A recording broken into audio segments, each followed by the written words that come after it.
کیا آپ جانتے ہیں کہ سورہ توبہ کی سب سے پہلی تلاوت کس نے فرمائی اور سورہ توبہ کب نازل ہوئی؟ السلام علیکم دوستو، میں ہوں مسز خان اور آپ دیکھ رہے ہیں Mrs Khan voice and vlog. امید ہے آپ سب لوگ خیریت سے ہوں گے اور الحمدللہ میں بھی بالکل ٹھیک ٹھاک ہوں۔ جناب، آج 9 روزے گزر چکے ہیں اور بچوں کی فرمائش پر میں نے بنایا سوجی کا حلوہ۔ نارملی افطار میں ہمارے ہاں بس نمکین اور چٹپٹی چیزیں ہی ہوتی ہیں۔ بس ایک دن ہی میں نے بچوں کے لیے کسٹرڈ بنایا تھا سوئیاں ڈال کر، لیکن بچوں نے کہا کہ مما کچھ میٹھا ہو جائے، تو پھر ان کی پسند پہ ان کی پسند کا سوجی کا حلوہ میں نے تیار کیا ہے۔ تو بس میں نے آئل کے اندر پہلے سوجی کو اچھی طرح بھون لیا الائچی ڈال کر، اور اس کے بعد تھوڑی سی اس میں چینی ایڈ کی ہے۔ چینی ڈال کر 1 منٹ کے لیے اس کو مکس کیا اور پھر پانی ڈال کے بہت اچھا سا پکا لیا۔ اگر آپ اس حلوے کو پتلا رکھیں گے تو وہ مائیں جو فیڈ کراتی ہیں یا وہ مائیں جو کہ بہت نیولی مدرس ہوں اور ویکنس ہوں، وہ یہ حلوہ پتلی فارم میں بھی کھا سکتے ہیں، اور جو اس کو گاڑھا کر کے کھائیں تو وہ پھر چھوٹے بڑے سبھی کھا سکتے ہیں۔ اس کے علاوہ میں نے بنائے تھے پیاز اور ٹماٹر ڈال کے پکوڑے، کیونکہ روزانہ پالک کے پکوڑے کھا کھا کے ہم ہو گئے تھے تھوڑے سے فیڈ اپ کہ بھئی کچھ چینج ہونا چاہیے۔ تو پھر آلو وغیرہ تو نہیں میں نے ڈالے، میں نے صرف پیاز اور ٹماٹر ڈال کے ایک یونیک سا ٹیسٹ آیا پکوڑوں میں، چٹپٹا سا، اور وہ انجوائے کیا۔ چنا چاٹ بنائی پاپڑی والی، پاپڑی بھی میرے گھر کی تھی، اوپر سے لیموں کا اسپرے کر دیا میں نے اس میں، تو اسپرنکل ہوا ہے لیموں، اور بہت مزہ آیا۔ بہرحال اچھا سا افطار کیا ہے، اللہ کا شکر ادا کیا ہے کہ اس نے ہمیں اپنی نعمتوں اور رحمتوں سے نوازا اور اتنی برکتیں عطا فرمائی۔ آج چلتے ہیں سورہ توبہ کی طرف اور سورہ یونس کی طرف، جو کہ پارہ نمبر 10 اور 11 میں موجود ہیں۔ سورہ توبہ میں 129 آیات ہیں، 16 رکوع ہیں، اور یہ مدنی صورت ہے۔ اس کے 10 نام ہیں، ان میں سے 2 نام یعنی سورہ توبہ اور سورہ برات بہت مشہور ہے۔ حضور اکرم صلی اللہ علیہ وسلم نے اس کی ابتداء میں بسم اللہ لکھنے کا حکم نہیں فرمایا۔ حضرت علی رضی اللہ تعالیٰ عنہ سے مروی ہے کہ بسم اللہ امان ہے، اور یہ سورت تلوار کے ساتھ امن اٹھا دینے کے لیے نازل ہوئی ہے۔ یہ سورت 9 ہجری میں فتح مکہ سے 1 سال کے بعد نازل ہوئی۔ پہلی آیت میں مشرکین عرب اور مسلمانوں کے معاہدے کا ذکر ہوا ہے کہ دونوں کے درمیان عہد تھا، ان میں سے چند کے سوا سب نے عہد شکنی کی، تو ان عہد شکنوں کا عہد ساقط کر دیا گیا اور حکم دیا گیا کہ 4 مہینے وہ امن کے ساتھ جہاں چاہے گزاریں، ان سے کوئی اعتراض نہ کیا جائے گا۔ اس عرصے میں وہ خوب سوچ سمجھ لیں کہ ان کے لیے کیا بہتر ہے اور اپنی احتیاطیں کر لیں اور جان لیں کہ اس کے بعد انہیں اسلام قبول کرنا ہوگا یا قتل۔ اس صورت کے نزول کے بعد حضرت ابوبکر صدیق رضی اللہ تعالیٰ عنہ کو حضور اکرم صلی اللہ علیہ وسلم نے امیر حج مقرر فرمایا، اور ان کے بعد حضرت علی رضی اللہ تعالیٰ عنہ کو مجمع حجاج میں یہ صورت سنانے کے لیے بھیجا۔ اس لیے حضرت آپ کو میں یہی بتانا چاہ رہی ہوں کہ اس صورت کی سب سے پہلے تلاوت حضرت علی نے فرمائی۔ آپ رضی اللہ تعالیٰ عنہ نے 30 یا 40 آیتیں تلاوت فرمائی اور پھر فرمایا کہ میں 4 حکم لایا ہوں۔ پہلا، اس سال کے بعد کوئی مشرک کعبہ کے پاس نہیں آئے گا۔ دوسرا، کوئی شخص برہنہ ہو کر کعبے کا طواف نہ کرے گا۔ تیسرا، جنت میں مومن کے سوا کوئی داخل نہ ہوگا۔ چوتھا، جس کا رسول صلی اللہ علیہ وسلم کے ساتھ عہد ہے وہ اپنی مدت معین تک عہد رہے گا، اور جس کی مدت معین نہیں ہے اس کی میعاد 4 ماہ پر تمام ہو جائے گی۔ یہ آیت نمبر 3 اور 4 میں قرآن پاک میں لکھا ہوا ہے سورہ توبہ کی۔ اس کے بعد حکم الہی ہوا ہے کہ مقررہ مدت کے بعد جب حرمت والے مہینے گزر جائیں تو پھر مشرکوں کو مارو جہاں پاؤ، اور انہیں پکڑو اور قید کرو، اور ہر جگہ ان کی طاق میں بیٹھو۔ پھر اگر وہ توبہ کریں اور نماز قائم کریں اور زکوٰۃ دیں تو ان کی راہ چھوڑ دو، بے شک اللہ تعالیٰ بخشنے والا مہربان ہے۔ اس سے آگے اللہ تعالیٰ نے غیب کا علم رکھنے کا خود کی ذات کے بارے میں بتایا ہے، آیت نمبر 78، 94 اور 105 میں، کہ میں ہی غیب کا علم رکھتا ہوں، عالم الغیب والشہادات صرف اللہ تعالیٰ ہی ہے۔ اور اس کے ساتھ ہی فرمایا ہے کہ رسول اکرم صلی اللہ علیہ وسلم آخری نبی ہیں اور تمام اوصاف و کمالات میں سب سے افضل اور اعلیٰ ہیں، اور نبی پاک صلی اللہ علیہ وسلم کی شان میں گستاخی کرنا کفر ہے۔ حضور صلی اللہ علیہ وسلم حاضر و ناظر ہیں۔ پھر حضرت ابوبکر صدیق اور صحابہ کرام کے فضائل بیان ہوئے ہیں، اور ساتھ ہی ساتھ یہ بھی بیان ہوا ہے کہ ایمان لانا اللہ کی مرضی پر منحصر ہے، کوئی بھی انسان اپنی مرضی سے کچھ نہیں کر سکتا، سب اللہ کی مرضی سے ہوتا ہے۔ اور رسول اکرم صلی اللہ علیہ وسلم کی شان بیان کرنا یعنی کہ میلاد شریف کرنا یا کروانا جائز ہے، یہ اس کی آیت نمبر 128 میں صاف صاف لکھا ہوا ہے۔ اس کے بعد آیت نمبر 108 میں استنجا کے بارے میں ڈیٹیل سے بیان ہوا ہے، صفائی و پاکیزگی کے بارے میں بھی اس میں ذکر آیا ہے۔ اس صورت میں بیان ہے کہ نماز جنازہ مسلمانوں کی ہے، کافروں اور منافقوں کی نہیں ہوتی، اور صرف مسلمان ہی مسجد کی تعمیر کریں گے۔ مسجد کی بنیاد تقویٰ پہ ہے، دکھاوے کے لیے مسجد کی تعمیر جائز نہیں ہے۔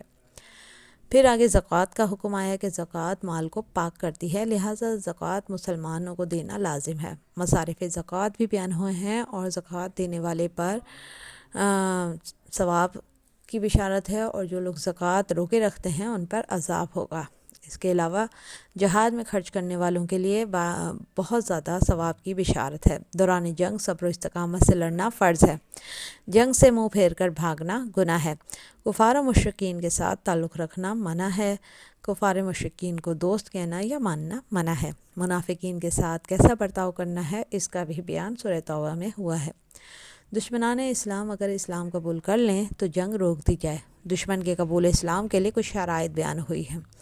بھلائی کا حکم دینا اور برائی سے روکنے والے پر اللہ رحم فرماتا ہے۔ نصیحت کرنے والے مومنین کے فضائل بھی اس سورہ میں بیان ہوئے ہیں، ان پر اللہ کی رحمت ہوتی ہے۔ مسلمان آپس میں بھائی بھائی ہیں، کافر رشتہ داروں سے دوستی جائز نہیں ہے، کافروں اور مشرکینوں سے قطع تعلقی کا حکم ہے۔ بری صحبت سے بچنے کا حکم اور نیکوں کی صحبت اختیار کرنے کا حکم بھی سورہ توبہ میں اللہ تعالیٰ نے ہمیں دیا ہے۔ مسلمان ایک دوسرے کے مددگار ہیں اور اللہ کی دوستی اور اللہ ہی کے لیے دشمنی کرتے ہیں۔ اگر باپ بھی کفر کرے تو اس سے دوستی نہیں، خدا کے دشمنوں سے کھلی دشمنی ہے۔ صاف الفاظ میں یہ اس صورت میں سمجھا دیا گیا۔ مسلمانوں پر رحمت خدا ہے۔ اس سے آگے حلف اٹھانے کا بیان ہوا ہے، قانونی اور حقیقی مسلمان کا فرق، اور اسلام میں نماز و روزے کی اہمیت، علم کی اہمیت بیان ہوئی ہے۔ کفار بہانے سے قانون الہی بدلتے ہیں، اس لیے ان سے بچنا چاہیے، ان کے ساتھ بیٹھ کے دین اسلام کو ڈسکس نہیں کرنا چاہیے، کیونکہ وہ باتوں کی ہیر پھیر سے آپ کو گمراہ کر دیتے ہیں۔ خدا، رسول اور جہاد کی محبت تجارت سے بہتر ہے۔ ظالموں سے دوستی منع ہے، زیارت قبور جائز ہے، مگر منافقین کی قبروں پر کھڑا ہونا بھی منع ہے۔ دعائے مغفرت سے کافروں کو کوئی فائدہ نہیں ہوتا۔ فاسقوں کے ساتھ سلوک، منافقین کے ساتھ برتاؤ کرنے کا طریقہ اور ساتھ ہی احکام الہی میں رد و بدل کرنا علماء یہودیوں کا کام ہے۔ اس سے ان کی صحبت سے بچنا ہے اور ان سے جنگ کا حکم بھی دیا گیا ہے۔ ایمان کی خرابی، منافقین اور مرتدین اور جہاد میں شامل نہ ہونے والوں سے قطع تعلقی کا حکم ہے۔ مشرکین سے لا تعلقی کا اعلان کا حکم فرمایا گیا ہے۔ یہاں یہ صورت ختم ہوتی ہے، اور اس صورت کی جو آخری آیت ہے وہ اتنی بابرکت ہے کہ اگر اس آیت کو روزانہ 7 مرتبہ پڑھا جائے تو آپ کے بڑے سے بڑے، مشکل سے مشکل اور رکے ہوئے کام خود بخود بآسانی طے پا جاتے ہیں۔ اور وہ آیت ہے حسبی اللہ لا الہ الا هو علیہ توکلت وہو رب العرش العظیم۔ تو جناب یہاں میری سورہ توبہ کی جائزہ مختصر سا کمپلیٹ ہوا۔ آگے ہم پڑھتے ہیں سورہ یونس کا جائزہ، آپ کے ساتھ ڈسکس کرتے ہیں، لیکن اس دوران میں آپ کو یہ بھی بتا دوں کہ گھر میں کیونکہ رمضان المبارک کے حوالے سے گھر کے کام کاج چل رہے تھے اور کافی دنوں سے کلیننگ وغیرہ اچھے طریقے سے نہیں ہوئی تھی، تو میں نے کل ساتھ ہی ساتھ افطار کے بعد کافی ڈیپ کلیننگ کی، جس کی وجہ سے آج میری طبیعت بھی کچھ ناساز ہے، لیکن الحمدللہ اللہ کے فضل سے روزہ بھی رکھا گیا ہے۔ اب چلتے ہیں ہم سورہ یونس کی جانب، اور سورہ یونس مکی سورہ ہے، اس میں 109 آیات ہیں، 11 رکوع ہیں، اور یہ پارہ نمبر 11 میں موجود ہے۔ اس صورت میں اللہ تعالیٰ نے ابتدا میں ہی اپنے خالق و مالک اور ہر نفع نقصان کے مختار ہونے کا بتایا کہ صرف اللہ ہی ہے جو ہر چیز کا خالق مالک ہے، ہر نفع نقصان اللہ کے اختیار میں ہے، مصیبتوں کو ٹالنا، بیماروں کو شفا دینا اور بے اولادوں کو اولاد دینا اللہ کے اختیار میں ہے۔ اس لیے اللہ کے سوا کسی سے دعائیں نہ مانگیں، کیونکہ اللہ ہی غیب کو جاننے والا ہے۔ اللہ کی عطا سے قرآن کریم اور دعاؤں میں شفا ہے۔ انبیاء حکم ربی سے ارشاد فرماتے ہیں، اس لیے ان کی ہر بات پوری ہوتی ہے۔ حضور صلی اللہ علیہ وسلم کو علم غیب دیا گیا ہے۔ لوگوں کا اختلاف خدا کی مرضی سے ہوتا ہے۔ یہ آپ لوگ آج کل دیکھتے ہی ہیں کہ کسی بھی ایک نقطے پر بہت سارے لوگ جمع نہیں ہوتے، یا کچھ لوگ جمع ہوتے ہیں اور کچھ نہیں ہوتے۔ تو یہ سارے اختلافات چاہے مذہبی معاملے میں ہوں یا آپ کے دنیاوی معاملے میں ہوں، یہ اللہ کی مرضی سے ہیں، اور لوگوں کا ایمان لانا بھی خدا کی مرضی پر موقوف ہے۔ موت کا وقت جو ہے وہ کوئی نہیں بدل سکتا، اس لیے اللہ سے ہی ڈرتے رہنا چاہیے اور موت کے لیے ہر دم تیار رہنا چاہیے۔ پھر فرشتوں کی صفات اس صورت میں بیان ہوئی ہیں، اور قرآن پاک اگلی کتابوں کی تصدیق کرتا ہے۔ اس صورت میں مختلف انبیاء کرام کے واقعات بھی بیان ہوئے۔ سورہ یونس میں حضرت یونس علیہ السلام کا، حضرت نوح کا، حضرت موسیٰ علیہ السلام کا بھی واقعہ ملتا ہے۔ اور اس سے آگے نیکی کا حکم دینے اور خوشخبری سنانے کا حکم ہے۔ یہاں اس آیت کا مطلب یہ ہے کہ نصیحت کرنی ہو بھلائی کے لیے یا دین کی تبلیغ کرنی ہو، ہمیشہ اچھے الفاظ میں اور خوشخبری سنانے سے مطلب یہ ہے کہ ہمیں اچھی امیدیں دلانی ہیں، جنت کی بشارات دینی ہیں۔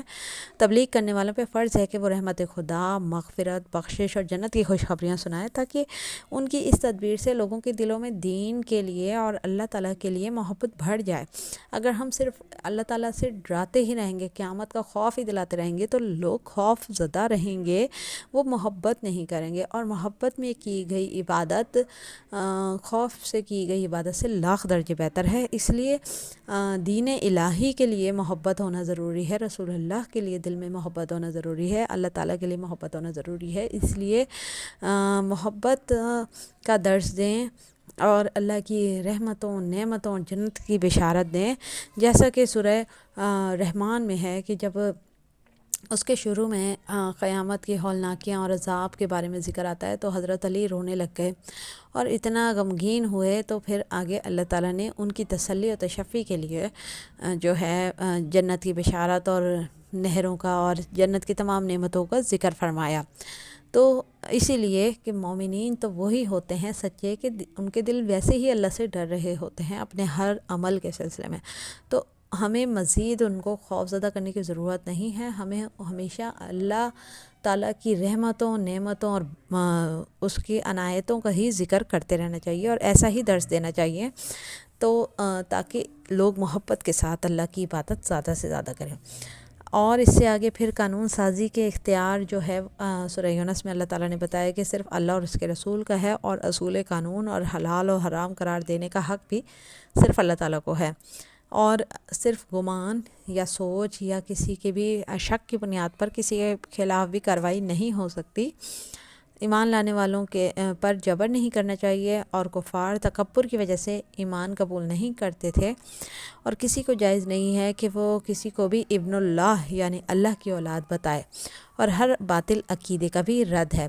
یہاں ہر باطل عقیدہ یا ابن اللہ کا مطلب یہ ہے کہ جس طرح کرسچن یا عیسائی لوگ کہتے ہیں کہ جی حضرت عیسیٰ اللہ کے بیٹے ہیں، یا حضرت لوط کی قوم نے فرشتوں کو خدا کی بیٹیاں بتایا، تو نعوذ باللہ اس قسم کی باتیں کرنا جائز نہیں ہے، اور اللہ تعالیٰ نے صاف الفاظ میں کہہ دیا ہے کہ اللہ وحدہ لا شریک ہے، اور ہر باطل عقیدے کا رد ہے، اس کی کوئی اولاد نہیں، وہ دنیاوی رشتوں سے پاک اور مبرہ ہے۔ آگے حضرت نوح علیہ السلام اور موسیٰ علیہ السلام کا بھی ذکر ہے، اور ان کی تکذیب کرنے والوں پر اللہ نے عذاب کی وعید سنائی ہے، اور ایمان نہ لانے والوں کو اللہ کے عذاب نے کیسے کیسے پکڑا ہے۔